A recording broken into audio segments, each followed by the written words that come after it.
Costco sells the fantasy that safety comes in bulk, that buying cheese the size of cinder blocks somehow makes it cleaner, purer, safer, like sheer volume could sterilize greed.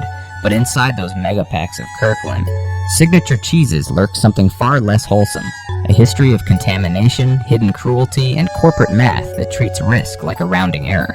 One of the clearest wake-up calls came when Costco had to pull Rizzo Lopez dairy products, including Cotija, sour cream, and yogurt, from its delis after genetic testing linked them to a deadly listeria outbreak. Public health officials confirmed over 24 illnesses and at least 2 deaths, mostly among pregnant women, older adults, and immunocompromised shoppers. Costco scrubbed its service counters clean, posted polite notices online, and offered refunds, while many customers only learned the truth from local TV anchors grimly reciting the symptoms of listeriosis. To the families who had already eaten it, that wasn't customer service.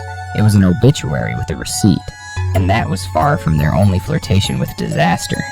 In another debacle, Costco recalled 32-ounce packs of Tillamook Monterey Jack and Colby Jack after sharp gray-black plastic fragments were discovered inside the slices like industrial shrapnel. Customers were told there was minimal risk if they had eaten it, which is a corporate way of saying if you swallowed debris, just cross your fingers.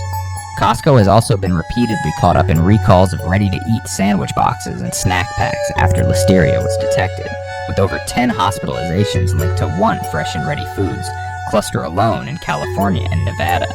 Critics warn that Costco's model, massive volume, sprawling supply chains, and heavy reliance on third-party manufacturers, amplifies any contamination into a regional catastrophe. Their legendary scale, once marketed as strength, has quietly become their greatest liability. When something slips, it doesn't stumble. It stampedes. Even the so-called economics behind this empire carry a stench. Former warehouse workers have described refrigeration failures where cheese sat sweating at room temperature for hours, only to be shoved back into coolers and reshelved because the shrink loss would be worse than the risk. Others describe moldy wheels discreetly rewrapped,